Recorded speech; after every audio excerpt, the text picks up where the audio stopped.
You owe us for raising you! My dad screamed when I refused to give him more money. I just said okay, and cut him off. A month later, he showed up at my work. My dad's voice thundered through the phone, the same tone he'd used on me since I was a teenager, sharp, authoritative, final. But this time, I didn't argue. I didn't defend myself. I just exhaled and said, okay. Then I hung up. For the first time in my life, I walked away. I sat on the edge of my bed, phone still in my hand, heart pounding in my chest. I half expected my dad to call back, to double down on his anger. But when my phone stayed silent, a different kind of feeling settled over me. Relief. No more frantic calls asking for rent money when they had just gone on a vacation. No more guilt trips about how family supports family, when they had never supported me. No more nights staring at my bank account, wondering how I was going to pay my own bills after handing over another loan I knew I'd never see again. This wasn't new. It had started the moment I got my first paycheck at 16. My parents treated me like their personal safety net, always expecting me to cover the gaps in their reckless spending. At first, it was small, gas money here, a bill there. Then, as I got older, the demands grew. And I let it happen. Because they were my parents. Because I thought that's what I was supposed to do. Because every time I hesitated, my dad would remind me, who fed you, clothed you, kept a roof over your head? You owe us. But that night, something in me snapped. I wasn't their ATM. I wasn't their safety net. I was done. And I had no idea what was coming next. The first few days after I cut them off were eerily quiet. No calls. No texts. I kept checking my phone out of habit, expecting my mom to send one of her guilt-ridden messages. We're family, honey. We just need a little help. Or my dad to demand I stop being dramatic. But there was nothing. It felt unsettling.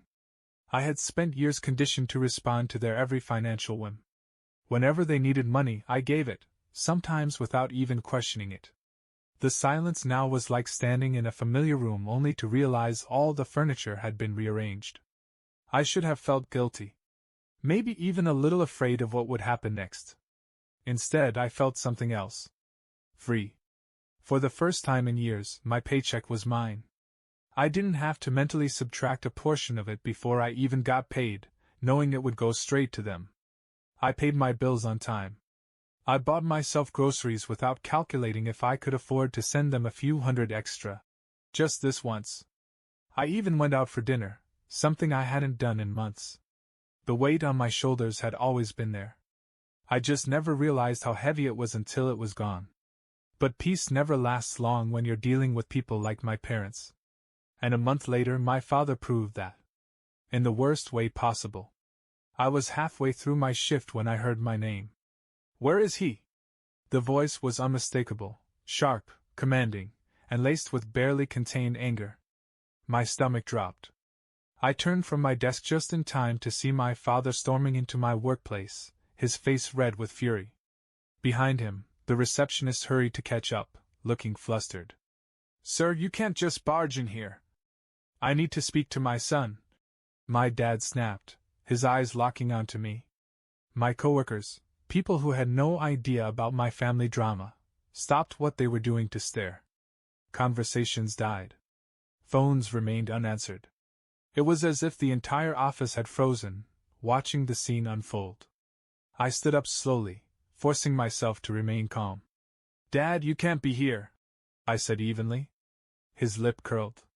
Oh, I can't come talk to my own son when he's ruining his family? I clenched my jaw. Lower your voice. That only made him louder. You think you're a big man now, huh? You cut us off and suddenly you don't owe us anything? After all we've done for you? He stepped closer, pointing a finger at my chest. You think you're better than us? I could feel every pair of eyes in the office on me. My boss was in his office across the room, watching with a carefully blank expression. I took a deep breath, willing myself to stay composed. I'm at work, Dad. You need to leave. His expression twisted with disbelief, as if he couldn't comprehend that I wasn't backing down. You ungrateful little. Sir? A new voice cut in. Security. A tall, no-nonsense guard stepped beside me, arms crossed. I'm going to have to ask you to leave. My father looked at him, then back at me. He was shaking with rage. This isn't over, he hissed. But I didn't flinch. He had humiliated me in front of my entire workplace. And that was the moment I knew there was no going back. I was done with him for good. As security escorted my father out, the office remained silent. No one quite knew what to say. I stood there, heart pounding, my hands gripping the edge of my desk. Then, like clockwork, the whispers started. Was that his dad? What was that about? Dude, that was insane. I didn't care. Let them talk. What I did care about was my boss stepping out of his office, arms crossed, an unreadable expression on his face. Can I see you for a moment? He said. I followed him inside, shutting the door behind me. For a second, he just studied me. Then he sighed. You okay? I blinked. That wasn't the reaction I expected. Yeah? He nodded, rubbing his temples. Look, I don't know what's going on with your family, and honestly, it's none of my business. But I can't have people storming in here like that. It's disruptive. I nodded. I understand. It won't happen again. A pause. Then he leaned forward. Do you need some time off? That was when it hit me. He wasn't just annoyed. He was concerned. I let out a breath I didn't realize I was holding. No, I'm good. He gave me a long look, then nodded. All right. Get back to work. I walked out of his office, still feeling the weight of what had just happened. But instead of shame, I felt something else. Finality. My father had just given me the perfect excuse to cut him off completely. No second guessing. No guilt. He had made a scene, in public, in front of my boss and coworkers. There was no fixing this.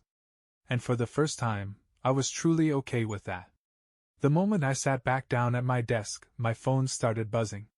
I didn't have to look to know who it was. First, it was my mother. Then my father again. Then my mother once more. I silenced my phone and stared at my computer screen, pretending to focus. But my hands were still shaking slightly, the adrenaline from my father's outburst not yet gone. It didn't take long before the texts started coming in. Mom, what happened? Your father just got home. He said you embarrassed him at your job. Mom, why didn't you just talk to him? You know how he gets. Mom, he's your father. You owe him respect. Dad, you crossed the line today? If you think you can just cut us off like we're nothing, you've got another thing coming.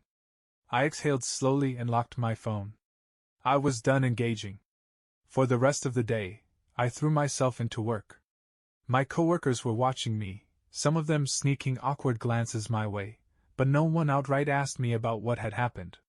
I appreciated that. The last thing I needed was to rehash the disaster that had just unfolded. By the time my shift ended, I felt drained. I left the office without saying much to anyone, walking straight to my car. The evening air was crisp, but I barely noticed it. My mind was already preparing for what I knew would come next. And sure enough, when I got home, I saw I had another 20 missed calls.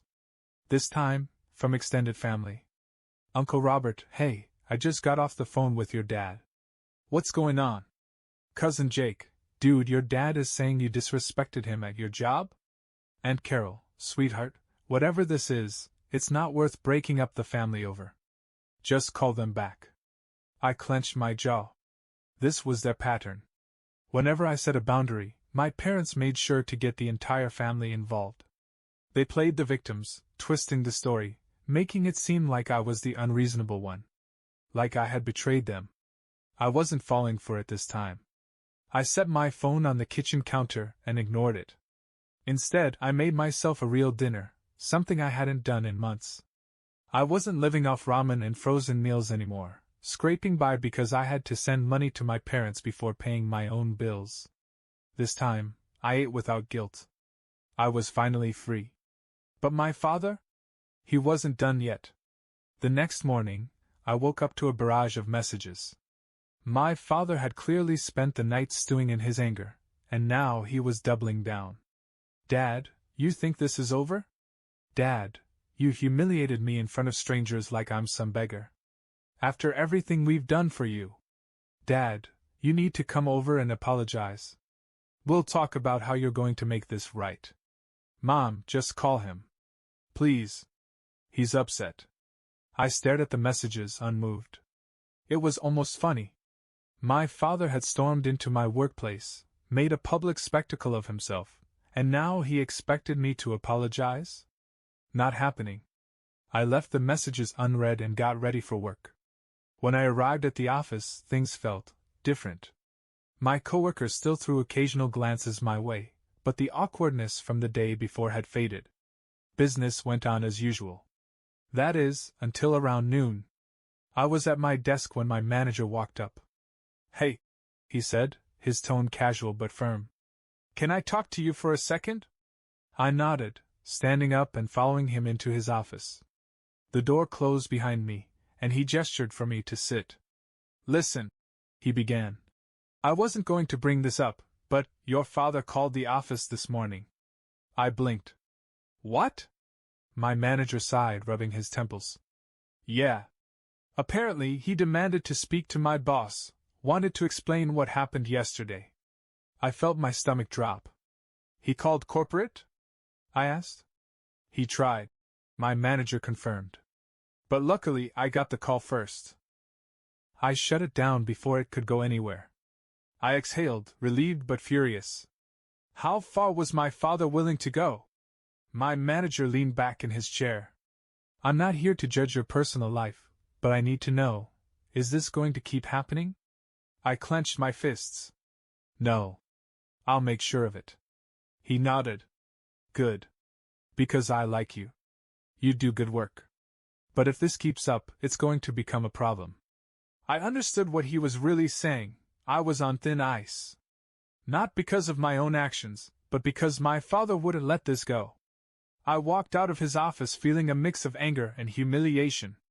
This was a new low, even for my dad. He wasn't just trying to guilt-trip me anymore. He was trying to ruin me. I knew then that ignoring him wasn't enough. I had to send a message he couldn't ignore. So that night, I blocked everyone. My father. My mother. The aunts, uncles, and cousins who had taken his side without even hearing mine. And just for good measure, I called my phone provider and changed my number. This time, I was making sure there was no way for him to reach me. But I underestimated just how desperate he could get. Because 2 days later, he showed up at my apartment. 2 days of silence. It was almost eerie how quickly everything had gone quiet. No calls. No texts. No sudden visits to my job. For the first time in years, I felt like I had complete control over my life. Then, late in the evening, just as I was about to sit down for dinner, there was a loud, insistent banging at my door.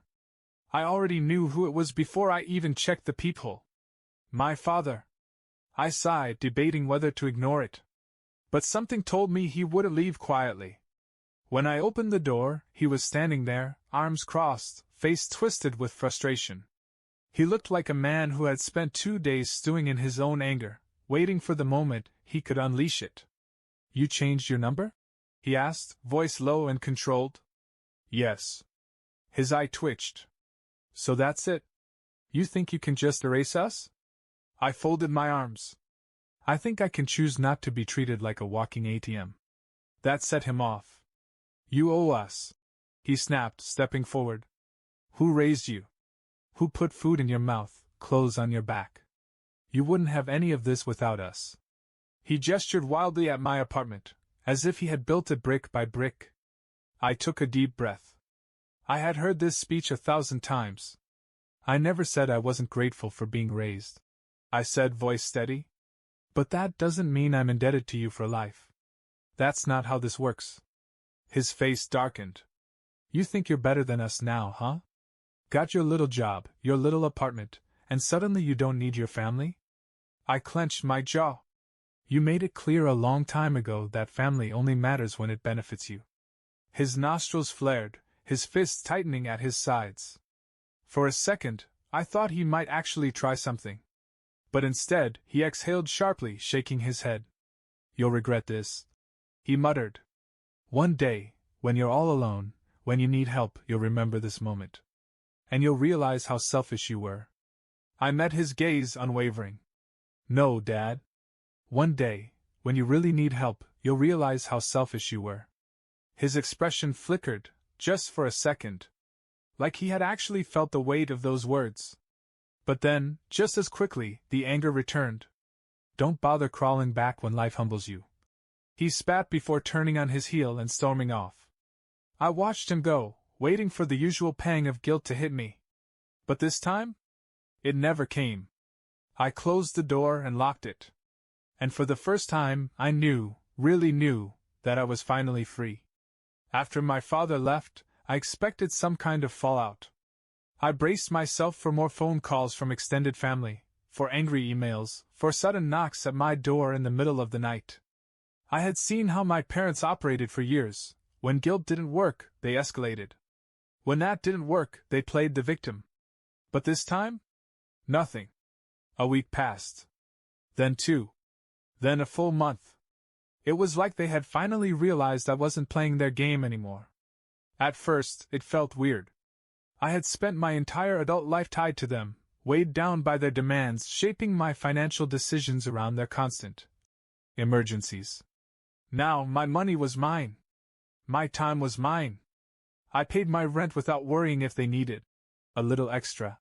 That month, I bought myself things I had put off for years: a new laptop, better clothes, even a gym membership.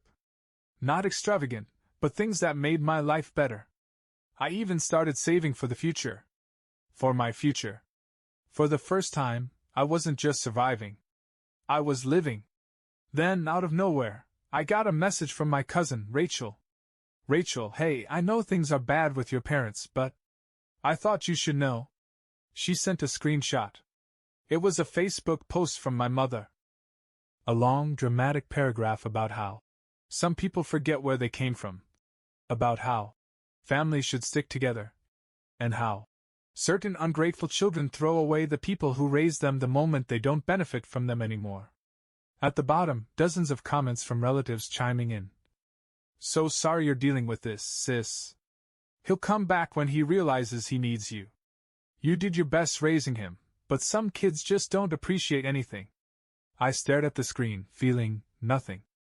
A few months ago, this would have destroyed me. I would have felt guilty, desperate to explain my side, desperate to make them understand why I had to cut them off. But now, I just sighed and put my phone down.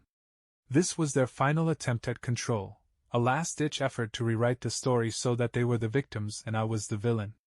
Let them have it. I didn't need their approval anymore. I had my life back. And I wasn't giving it up for anything. Days turned into weeks, and life moved on. I expected my parents to try again, to find some new way to drag me back into their web of manipulation. But aside from the occasional passive-aggressive social media posts, they stayed silent. I wasn't naive enough to think they had changed. No, they had just given up on me. And I was fine with that. For the first time in my life, I had complete control over my decisions. No more last-minute financial rescues. No more guilt trips about helping family. No more feeling obligated to set myself on fire just to keep them warm. And the more distance I put between us, the clearer everything became. I started to see just how much of my life I had given up for them. I had spent years working overtime, skipping vacations, ignoring my own dreams, all so my parents could continue their reckless spending without consequences. They weren't struggling. They weren't drowning. They had been using me as a safety net so they could live comfortably without effort. The realization made me sick. But it also strengthened my resolve. I wouldn't just be free from them. I would make sure I never became them. So I started making changes. I met with a financial advisor, something I should have done years ago. I put money into savings, set goals, and planned for the future, a future that no longer revolved around their needs.